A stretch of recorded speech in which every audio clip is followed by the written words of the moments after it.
Cari maklumat dan berita politik yang bebas, kupasan yang tepat, panas. Dapatkannya secara eksklusif hanya di Jom Channel. Komitmen kami, pentasan berita Isnin hingga Jumaat. Berbicara dan isu semasa, kami garapkan secara langsung. Panel-panel berkaliber dan profesional. Interaktif, pandangan anda kami raikan. Jangan lupa bersama kami di setiap hujung minggu dalam edisi khas mingguan. Jom Channel, moving forward, sharing a new experience.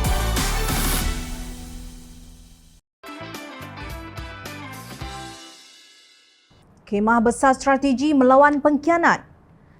Konsep kemah besar yang dikemukakan Pakatan Harapan meletakkan kepentingan menghimpun semua pihak mencapai makna kesatuan, kebersamaan dan kesepaduan demi menolak nilai yang boleh meruntuhkan kesejahteraan rakyat seperti pengkhianatan, tidak menghormati janji dan hilangnya daya mempertahankan integriti lantas menjejaskan kemakmuran negara. Kemah Besar membina satu usaha secara strategi politik untuk menamatkan kebiasaan budaya khianat yang tidak menghormati mandat demokrasi. Lebih buruk daripada itu, kelompok khianati mandat sanggup gunakan sentimen perkauman sempit dan menunggang agama demi mewajarkan pengkhianatan mereka, kata Naib Presiden Amanah Datuk Seri Dr. Mujahid Yusof dalam satu kenyataan. Menurut beliau, kemaslahatan memelihara persepaduan antara kaum yang terjejas teruk akibat pengkhianatan ini bercanggah dengan prinsip umum syariah. Kemah besar adalah untuk memelihara kesepaduan daripada dirobek melalui racun asabiah kaum dan agama yang sempit, ujarnya. Mujahid menegaskan soal strategi politik banyak terpandu atas prinsip umum yang meletakkan maslahah atau kepentingan umum sebagai kayu pengukur. Nilai keadilan, menentang pengkhianatan, mendahulukan keamanan dan mensejahterakan rakyat adalah petunjuk dan dapat memenuhi adab-adab bersiasah untuk memandu strategi politik. Tidak dapat dinafikan, kekuatan sebuah kerajaan adalah dengan iltizam pemimpin melawan rasuah dan mempertahankan integriti. Pemimpin yang rasuah dan gagal mempertahankan integriti membawa mudarat besar kepada kesejahteraan rakyat, katanya. Beliau membangkitkan isu integriti Suruhanjaya Pencegahan Rasuah Malaysia SPRM, skandal dokumen Pandora, banjir bala dan bala alam sekitar yang tidak ditangani serta kes rasuah lain sebagai isyarat kepada korapnya mereka yang mempertahankan sebuah pengkhianatan dan cuba meneruskan legasi tersebut. Kemah Besar Pakatan Harapan adalah memenuhi kehendak melawan kelompok ini dan yang mempertahankan rasuah dengan berbagai dalil.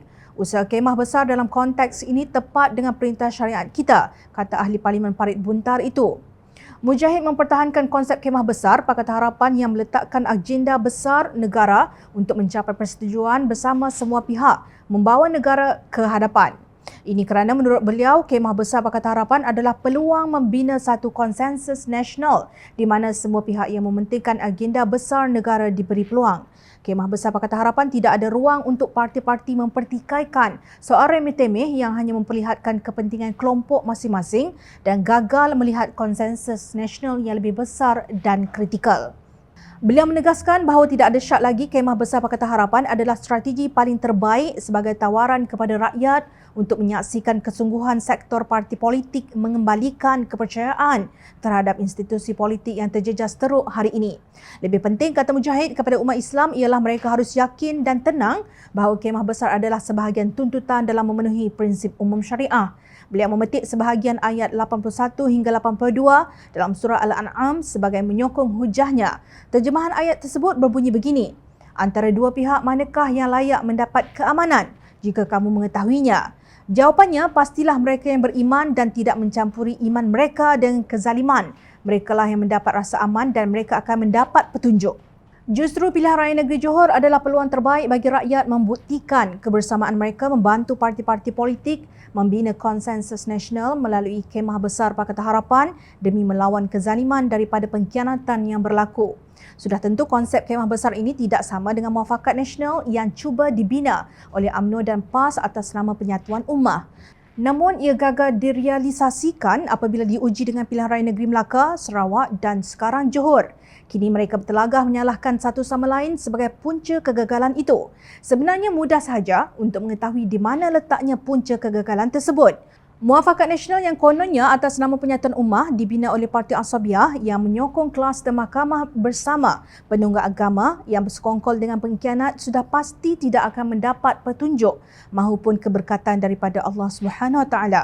Walaupun anda mencari alternatif dengan nama Perikatan Nasional, hakikatnya tetap sama. Ia kumpulan yang berdiri di atas keruntuhan maruah ahli politik yang mengkhianati mandat rakyat pada pilihan raya umum ke-14 lalu.